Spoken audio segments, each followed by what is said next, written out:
नाजरीन आदाब, ground report के ताज़ा शुमारे में आपका खैर मकदम। इस शुमारे में हम बात करेंगे गुज़श्ता साल लेथपोरा के मकाम पर पेश आए मिलिटेंट हमले की। हम आपको बताएंगे कि इस हमले को कैसे अंजाम दिया गया, हमले की साजिश कब और कहाँ रची गई, इसकी जानकारी भी हम आपको फराहम करेंगे। हम आपको उन सीआरपीएफ के जवानों से भी रूबरू कराएंगे जो 14 फरवरी 2019 को इस कॉन्वॉय में शामिल थे। शोहदा के वारिस से भी आपको रूबरू कराएंगे जिन्हें अपनों के खोने का गम तो है, साथ ही उनकी शहादत पर फख्र भी है।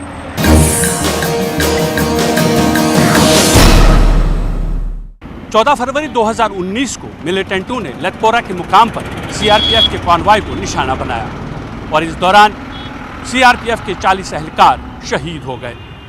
हमले के फौरन बाद भारत ने कंट्रोल लाइन के उस पार बालाकोट पर सर्जिकल स्ट्राइक की और मिलिटेंट कैंपों को निशाना बनाया। इस हमले में कई मिलिटेंट मारे गए। तफसीलात देखिए इस रिपोर्ट में।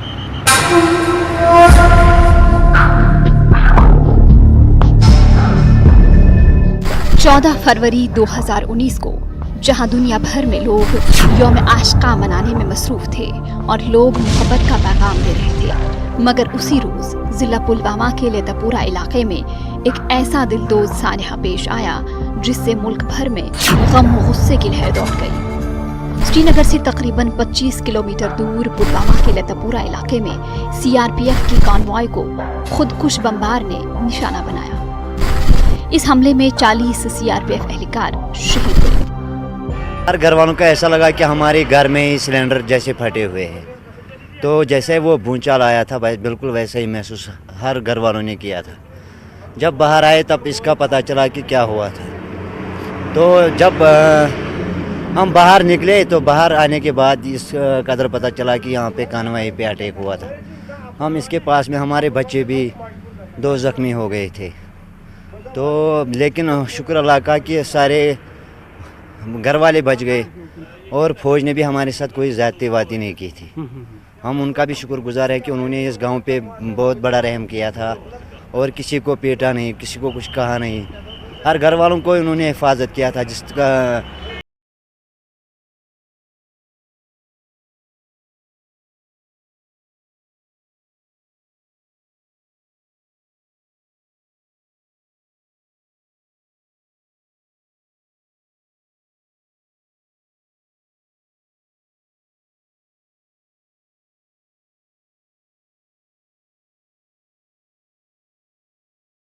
भी इस गुस्से का शिकार बने।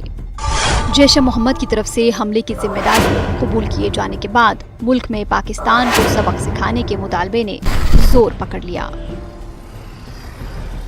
हम तो उस वक्त अपने यहाँ शॉप पर बैठे थे, ऐसा एक ज़ोरदार आवाज़ आ गई कि जिससे कान भी हिल गए और हमने शायद समझा कि ये बिल्डिंग ही नीचे आ गए। तो लेकिन जब एक 2 मिनट के अंदर जब हमने ऐसे अपने कान पकड़ लिए तो फिर ऐसे दाएं बाएं देखे तो ऐसे मतलब बहुत सारे मतलब ये डस्ट वेस्ट ऊपर चढ़ गया, बहुत मतलब धुआं जैसा था। तो उसके बाद ये पता पड़ा कि यहाँ कुछ हुआ। तो फिर हम जब भागने लगे तो यहाँ से कुछ 1-2 फायर 1-2 आ गए। तो हमने यहाँ दुकान ऐसे ही छोड़ दी तो भाग गए घर। पुलवामा हमले के मास्टरमाइंड अब्दुल रशीद गाजी उर्फ कामरान को हमले के चंद दिनों बाद ही एक काउंटर में ढेर किया गया।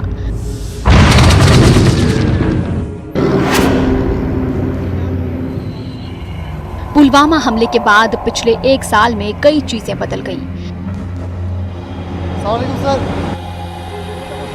मिलिटेंसी के कड़ जनूबी कश्मीर में मिलिटेंसी पर मुतवातिर वार करके काफी कमजोर कर दिया गया, लेकिन मुल्क के लोगों पर दहशत की तलवार अभी भी लटक रही है। अभी भी जम्मू कश्मीर पुलिस, नीम फौजी दस्ते और आर्मी तकरीबन हर दिन ऐसे खतरात का सामना कर रहे हैं।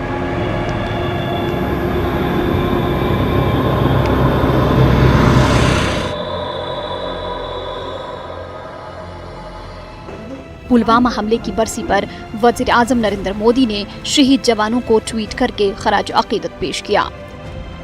मोदी ने लिखा कि जवानों ने मुल्क की हिफाजत के लिए जान की बाजी लगाई थी।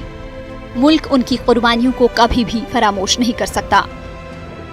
वज़ीर दिफा राजनाथ सिंह ने पुलवामा के शहीदों को याद किया है। उन्होंने ट्वीट किया है कि पुलवामा में सीआरपीएफ के जवानों ने बुज़दिलाना हमले में जान गंवाई थी। हिंदुस्तानी जवानों की कुर्बानी को कभी नहीं भूल पाएंगे। पूरा मुल्क दहशतगर्दी के खिलाफ मुत्तहिद है और दहशतगर्दी के खिलाफ हम अपनी जंग जारी रखने के पाबंद अहद हैं। पुलवामा हमले की बरसी पर कांग्रेस के सदर राहुल गांधी ने एक ट्वीट किया। उन्होंने लिखा है कि ये सवाल पूछना लाजमी है कि इस हमले का फायदा किसको हुआ, हमले की जांच में किसे जिम्मेदार ठहराया गया। उन्होंने पूछा कि सिक्योरिटी इंतजामात में इतनी बड़ी भूल के लिए बीजेपी हुकूमत में किसे जिम्मेदार ठहराया जाना चाहिए। वज़ीर दाखिला अमित शाह समेत दीगर लीडरान ने भी शहीदों को खराज अक़ीदत पेश किया। पुलवामा मिलिटेंट हमले का 1 साल मुकम्मल हो चुका है, लेकिन इससे लगे जख्म अब भी ताज़ा हैं। कॉन्वॉय में शामिल सीआरपीएफ के जवान अब भी उस खौफनाक मंजर को याद करके जज्बाती हो जाते हैं। उन्हें इस हमले में अपने साथियों के खो जाने का गम तो है, साथ ही उनकी शहादत पर फख्र भी है।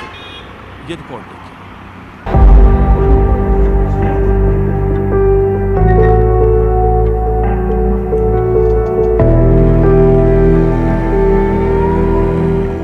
शालू देवी नामी सीआरपीएफ कांस्टेबल अपनी जान गंवाने वाले साथियों को सलाम पेश कर रही हैं, जिन्होंने 14 फरवरी को लतापुरा के करीब श्रीनगर जम्मू कौमी शाहरा पर दहशतगर्दाना हमले में अपनी जान मुल्क के लिए निछावर कर दी थी। शालू देवी उसी काफिले का हिस्सा थी जिसको खुदकुश बमबार ने निशाना बनाया था। शालू देवी उस बदनसीब फौजी बस के बाद वाली बस में सवार थी जो बारूद से भरी कार की जद में आ गई। शालू देवी उस वाक़े को याद करते हुए कहती हैं कि उन्होंने उस बारूद से भरी कार को बस से टकराते हुए देखा। वो कहती हैं कि भारी बारूद की वजह से वो बस हवा में उड़ गई थी और एक लम्हे तक वो कुछ नहीं समझ पा रही थी कि ये क्या हो गया है। ताहम अगले ही लम्हा उन्होंने हर तरफ तबाही का मंजर देखा। गाड़ियों की तरफ ही था कि गाड़ियाँ आ जा रही हैं, बर्फ़ पड़ रही थी छोटी छोटी और बारिश भी कुछ बूंदें बारिश की भी गिर रही थी। तो गाड़ी एक मतलब साइड में स्पेस थी, काफ़ी एरिया था, उस साइड एक गाड़ी रुकी हुई थी। कुछ शायद वो पहले आके वहाँ रुक गई और वहाँ पे ना सिर्फ 1 वे रोड कर रखी थी और एक साइड बैरियर लगा रखे थे। तो जैसे वो गाड़ी आई उसने सीधे बस की तेल की टंकी में टक्कर लगाई। जैसे टंकी में टक्कर लगने से बस में आग लगी और बस कुछ हवा में उठी सर, कोई काफ़ी आधी बस तक इतनी हाइट में उठी और फिर ब्लास्ट हो गई। सर पता ही नहीं चला कि ये बैग्स भी रहे बस में, ऊपर सामान रहता है, हम जब जाते हैं तो वो सामान भी होता है हमारे साथ, तो उसमें बैग में सामान भी था। एकदम कपड़े ऐसे लगा कि कपड़े उड़ रहे हैं, पर ये नहीं पता चल रहा था कि इसमें बंदूक के शरीर भी हैं, इंसान भी हैं, कुछ पता नहीं चल रहा था। लेकिन उसमें हमारे बहुत से जवान शहीद हो गए सर। ये बहुत ही दर्दनाक मंजर था। फिर हम कुछ देर तो हम 5 मिनट तक तो वहीं बस रुकी रही, हम देखते ही रहे। मतलब मेरे को ये समझ नहीं आ रही थी कि मुझे अब क्या करना चाहिए। मन दिमाग भी कुछ करने को तैयार नहीं था, शरीर एकदम जैसे था वैसे ही एकदम पत्थर हो गया। फिर 5 मिनट ड्राइवर ने मुझे बोला, मैडम नीचे लेट जाइए आप चेयर से, आप पोजीशन ले दीजिए। तो मुझे ये लगा कि मैं बोली सर ये तो फिल्म का सीन लग रहा है मुझे, जैसे कि एक बस उड़ी अब दूसरी उड़ेगी, तीसरी शायद हमारी भी मौत होनी है। एक और जवान सुभाष चंद ने इस हमले में तिलकराज और रोहतास लांबा नामी अपने 2 दोस्तों और साथियों को खो दिया। 14 फरवरी 2019 की सुबह को याद करते हुए वो कहते हैं कि तिलकराज ने उनसे पार्टी देने का वादा किया था। हमले से 15 रोज पहले उसके यहाँ लड़का हुआ था। सुभाष के वहमो-गुमान में भी नहीं था कि उसी रोज उसे तिलकराज के जसद खाकी को पहचानना पड़ेगा जो उस हमले में शहीद हो गया था। तो सब मैंने सबसे पहले ही क्या किया, तिलकराज के पास फ़ोन किया। मैं चलो उसको फ़ोन करता हूँ, पूछता हूँ भाई आप कैसे हैं। तो जैसे उसको फ़ोन लगाया तो उसका फ़ोन स्विच ऑफ। फिर मेरी ही कंपनी का एक रोहतास लांबा था जो कि वो भी मेरे बहुत क्लोज था, मेरी कंपनी का था। हम पहले डोडा में इकट्ठी ड्यूटी जाते थे, इकट्ठी आते थे, यहाँ भी इकट्ठी गए। तो फिर मैंने उसके पास फ़ोन किया तो उसका फ़ोन भी नहीं मिला। तो मेरे को एक डाउट सा हो गया, अभी पता नहीं क्यों, मैं हो सकता है शायद मौसम की ख़राब वजह से नेटवर्क ना हो तो नहीं वो करवाया। तो ऐसे ही करते करते मेरे पास में हेडक्वार्टर से फ़ोन आ गया, यहाँ सीओ सर ने फ़ोन किया कि सुभाष वहाँ पर हैं आप वहाँ वो जो बस है वो हमारी बस है। जैसे ही सर सुना तो मेरे तो बिल्कुल होश गुम हो गया, और मैं अचानक ही मैं देख रहा था कि जो मिठाई हमने खानी थी वो मिठाई आज, और जो मेरे भाई था जो मेरे पास में यहाँ मिल के हम खाना रखा हुआ जिनका, वो ऐसे ही खाना रह गया, हमने खाया नहीं कि चलो हम इकट्ठे खाएंगे, और उसका ये हाल और ये सुन के मेरा तो बिल्कुल वो हो गया। मैं कि हाँ, वो फिर मेरे को सीओ सर, मैं बोला सर वो बस हमारी थी? बोला हाँ वो बस हमारी थी 76 की। तो हमारे को भी वहाँ से पता चल गया कि वो बस हमारी थी। तो बोला कि आप वहाँ जाओ और आप जाके हमारे शहीदों की जो हमारे 5 जवान थे उनकी डेड बॉडी शिनाख्त करके आओ। सीआरपीएफ में बहैसियत ड्राइवर काम करने वाले हेड कांस्टेबल दिलीप सिंह जो इस हमले से बच निकले थे, वो कहते हैं कि वो अभी भी सीआरपीएफ कॉन्वॉय का हिस्सा हैं और जवानों को श्रीनगर से जम्मू ले जाते हैं। दिलीप सिंह उस वाक़े को याद करके कहते हैं कि उन्होंने जम्मू कश्मीर में इस तरह का बुज़दिलाना दहशतगर्द हमला पहले कभी नहीं देखा था। वो कहते हैं कि वो उन शहीदों के एहतराम में अपना सर झुकाना चाहते हैं। जुलाई 2011 से मैं श्रीनगर जम्मू कानवाई में परमानेंट चलता हूँ, और मेरे को डर नहीं लगता, पर उस हादसा का मेरे को बड़ा दुख है कि जो इतनी साल की सर्विस में मैंने पहली बार अपनी ज़िंदगी में ऐसा बड़ा हादसा श्रीनगर एरिया में देखा है, उसका बड़ा दर्दनाक है। और बाकी मेरे को डर नहीं लगता, मैं अभी भी कानवाई में ही चलता हूँ श्रीनगर जम्मू में जगह, और उस जगह को अभी भी मैं आता और श्रीनगर जाते समय या जम्मू आते समय उस जगह को नमन करता हूँ कि मेरे यहाँ शहीद हुए जवानों को हमेशा याद करता हूँ, और जीऊँगा इतने उस जगह में निकलूँगा कभी भी तो ज़रूर उसको याद करूँगा। सीआरपीएफ जवानों का कहना है कि कौम के तई इनकी वफादारी का जज्बा ऐसे बुज़दिलाना दहशतगर्द हमलों से कभी खत्म नहीं होगा। इससे इन जवानों की अपने फराइज के तई लगन और वफादारी साफ जाहिर होती है। इसीलिए पूरी कौम इन जवानों को आज के दिन सलाम पेश करती है। का अरसा गुजर जाने के बावजूद भी पुलवामा हमले के शोहदा के वर्षा अब भी उस सदमे से बाहर नहीं आ पा रहे हैं। हमने राजौरी के शहीद हेड कांस्टेबल नसीर अहमद के घर वालों से बातचीत की। शहीद नसीर के साथ माजी में बिताए हुए हसीन पल और उनकी शहादत को याद करते हुए उनके खानदान वालों की आंखें भर आई, लेकिन इस सब के बावजूद वो नसीर की शहादत को सलाम करते नजर आए। देखिए मेरी ये रिपोर्ट।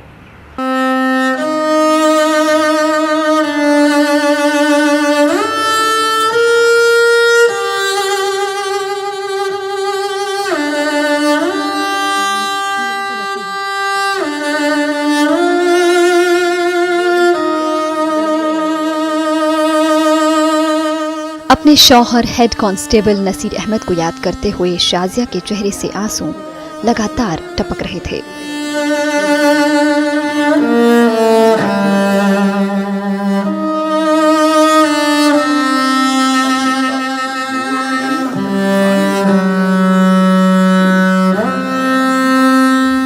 चौहत्तरवीं बटालियन से वाबस्ता नसीर अहमद ने दीगर 39 जवानों के साथ गुज़िश्ता साल लतपूरा पुलवामा में हुए हमले में अपनी जान गंवाई थी।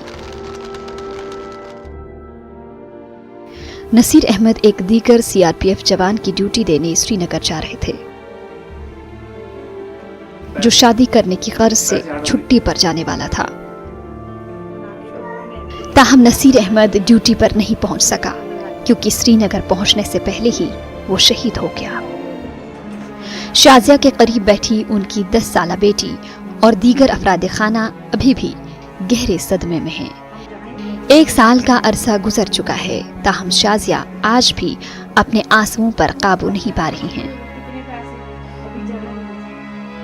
दहशतगर्दाना हमले में वो अपने शौहर को खोने के गम से निढाल हैं। ताहम इन्हें इस बात का फख्र है कि उनके शौहर ने कौम के लिए अपनी जान दे दी, कि उन्होंने देश के लिए कुर्बानी दी, देश के लिए जान दी। मुझे गर्व है, मगर वो तो कभी नहीं भूलेगा, जो वो दिन था वो कभी नहीं भूलेगा। जब तक हम हैं, मैं हूँ, तो वो कभी नहीं भूलेगा। वो जगह खाली रहेगी। तो वो ऐसे इंसान थे, अच्छे थे, उनकी ड्यूटी नहीं थी। जो वो श्रीनगर में गए थे उनकी ड्यूटी नहीं थी, वो किसी की जगह गए थे। तो वो हर बंदे के साथ अच्छे थे, ड्यूटी पे भी इतने अच्छे थे, हर बंदे के साथ सिंपल किस्म के थे, हर बंदे के साथ बहुत लगाव था उनका। तो वो किसी की जगह चले गए, किसी वो दूसरे की शादी थी तो उन्होंने उधर उनको बोला आप जाओ, मैं आपकी ड्यूटी पे जाता हूँ। उनकी जगह गए। तो जब गए थे वो 1 दिन पहले आए थे घर में, 2 दिन पहले घर में आए थे। शाम को कोई थोड़े से कपड़े वगैरह लिए, उन्होंने बोला मैं श्रीनगर जाना है। मेरे को ये बोलने लगे 2 दिन में आ जाऊँगा। तो इतनी बात बोली चले गए। बेटी से बात हुई कि बेटी कहने लगी मुझे पैसे दे दो, मैंने कोई ड्रेस लेना है। तो बेटी को बोला कि मैं आ जाऊँगा 2 दिन के बाद, तो फिर मैं आपको पैसे दे दूँगा, आप ड्रेस ले लेना। तो बेटी ने जिद की नहीं मैं ड्रेस लूँगी, आप दे के जाओ। तो इनको बोला ये खाने के लिए रख लो। तो मैं पहले बोलने लगे हफ्ते के बाद आऊँगा, फिर बोलने लगे मैं 2 दिन में आ जाऊँगा। शाजिया कहती हैं कि उन्हें आज भी अपने शौहर की मोहब्बत याद आती है। उनका कहना है कि शहीद नसीर न सिर्फ एक ईमानदार फौजी था, बल्कि एक अच्छा शौहर और एक अच्छा बाप भी था। शहीद नसीर की बेटी अपने वालिद के ख्वाबों को पूरा करना चाहती हैं। तक ये नाम भी नहीं लेते हैं। फ़ोटो भी आज इन्होंने देखा है, ये देखते नहीं है, फ़ोटो भी नहीं देख सकते हैं अभी तक।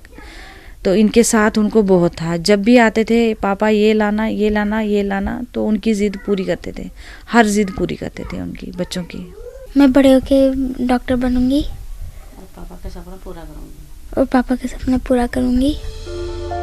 शहीद नसीर अहमद के अहले खाना उसे पहली बरसी पर बहुत याद कर रहे हैं। शहीद जवान की साली अपने बहनोई को याद करते हुए अपने आंसुओं को रोक नहीं पाई। वो कहती हैं कि नसीर ने इनसे कहा था कि वो उसकी शादी में आएंगे, लेकिन उन्हें ये नहीं मालूम था कि वो कभी नहीं लौटेंगे। फिर अभी मेरी शादी है तो वो मुझे लास्ट टाइम कह के गए थे कि वो आएंगे मेरी शादी पे। तो बाकी सबके साथ अच्छे थे। कितना दुख हुआ उनकी हालत का? मुझे बहुत ही ज़्यादा दुख हुआ। आज के दिन न सिर्फ शहीदों के अहले खाना उन्हें खराज अकीदत पेश करते हैं, बल्कि पूरी कौम उन जांबाजों को सलाम करती है। नाजरीन, यहाँ वक्त हो चला है एक और ब्रेक का। कहीं जाइएगा नहीं, फौरन होते हैं हाजिर।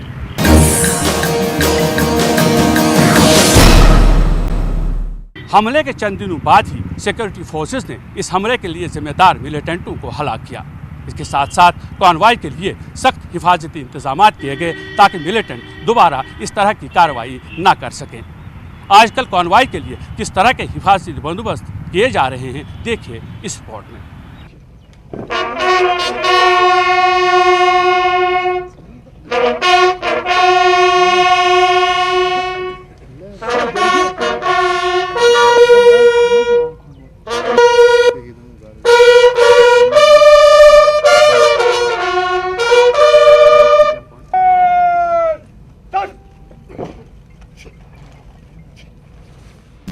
लखनपुर पुलवामा में मिलिटेंट हमले के बाद हिफाजती अमले की पहली तरजीह ये रही कि इस हमले का मंसूबा बनाने वाले मिलिटेंटों के खिलाफ कार्रवाई की जाए। महज 1 हफ्ते के अंदर ही इस साजिश को अंजाम देने वाले मिलिटेंटों को एक झड़प के दौरान पुलवामा जिले में ढेर कर दिया गया। इसके साथ साथ कॉन्वॉय की हिफाजत के लिए मजीद कई इक़दाम किए गए। इन इक़दाम में आरओपी को मजीद मुस्तहकम और फ़आल बनाने के अलावा इंटेलिजेंस पर खुसूसी तवज्जो दी गई। यही वजह है कि 14 फरवरी 2019 के बाद मिलिटेंटों की तरफ से इस तरह के मंसूबे नाकाम किए गए। जम्मू श्रीनगर कौमी शाहराह पर बानिहाल के करीब इसी तरह का हमला अंजाम देने की कोशिश हो, या फिर जनूबी कश्मीर के कुछ इलाकों में बारूदी सुरंगों के जरिए हिफाजती अमले की कॉन्वॉय को निशाना बनाने का मंसूबा, इन सभी नापाक मंसूबों को हिफाजती अमले ने वक्त रहते ही नाकाम बना दिया। सीआरपीएफ के अहलकारों का कहना है कि कॉन्वॉय की हिफाजत के लिए अगरचे हमेशा मुनासिब बंदोबस्त किया जाता रहा है, ताहम मिलिटेंटों की तरफ से लगातार बदलती हुई हिकमत अमली के पेश नजर हिफाजती इंतजामात में भी जरूरी बदलाव किया जा रहा है। निश्चित तौर पे हमने अपने सुरक्षा व्यवस्था को और पुख्ता किया है, लेकिन वो चूँकि सुरक्षा से जुड़ा हुआ मामला है जो शायद हम मीडिया के सामने डिस्क्लोज़ नहीं कर सकते, लेकिन इतना ज़रूर हम बताना चाहेंगे कि हम अपने आप को दिन पर दिन और सुदृढ़ करने की कोशिश करते रहते हैं। जिस तरह से राष्ट्रद्रोही ताकतें अपने नए रणनीति बनाती हैं, तो हम भी उसी अनुसार उनसे निपटने के लिए तरीके ढूंढते रहते हैं। नीरज कुमार का कहना है कि मिलिटेंटों की तरफ से किए गए इस हमले में 40 जवानों की शहादत से वो मायूस जरूर हैं, लेकिन फोर्स के जवानों का हौसला अब भी बुलंद है। इनका कहना है कि शहीदों की शहादत से सीआरपीएफ के जवानों और अफसरान के आवाम की हिफाजत के जज्बे को मजीद तक़वियत मिलती है। इनका कहना है कि सीआरपीएफ का माजी ताबनाक रहा है और मुल्क पर मर मिटने का जज्बा दिन ब दिन मजबूत होता जा रहा है। तो ये हमारी वीरता की जो परंपरा है, हमने जो राष्ट्र धर्म का जो संकल्प लिया है, ये उसकी देन है। हम प्रतिदिन ये संकल्प शक्ति हमारी जागृत रहे, यही हमारी सबसे बड़ी शक्ति है। आज भी और आज के बाद भी शहादत तो एक बहुत बड़ी परंपरा है। जब हम लोग बचपन में पढ़ते थे गीता में कि नैनम छिद्दन्ति शस्त्राणि नैनम दहति पावकः, कि कृष्ण ने कहा कि आत्मा को न कोई शस्त्र मार सकता है, न अग्नि जला सकती है। तो दर्शन का विद्यार्थी होने के नाते शायद उस समय ये एक परिकल्पित चीज़ लगती थी, लेकिन आज इतने वर्ष की सेवा के बाद मैं ये दावे के साथ कह सकता हूँ कि वो आत्मा कोई और नहीं, ये शहीद ही है। क्योंकि मरता हर व्यक्ति है, शहीद मरता नहीं है, शहीद तो अमर हो जाता है। वाज़ेह है कि सीआरपीएफ ने माजी में गुजरात के रन ऑफ कच्छ में पाकिस्तानी हमले को नाकाम बनाते हुए 34 पाकिस्तानी फौजियों को हलाक और 4 को जिंदा पकड़ा था। इस दौरान सीआरपीएफ के 6 जवान शहीद हुए थे। इसके अलावा कई और मौकों पर भी सीआरपीएफ ने बहादुरी का मुजाहरा करके ये साबित कर दिया है कि वो वतन की हिफाजत के लिए हर कुर्बानी के लिए तैयार हैं।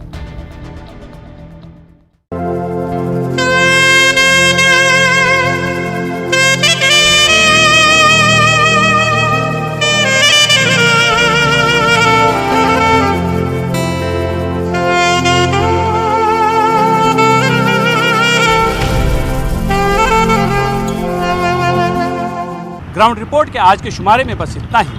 अगले हफ्ते किसी और मौजू के साथ आपसे फिर होगी मुलाकात। तब तक पूरी टीम को दीजिए इजाज़त। आदाब।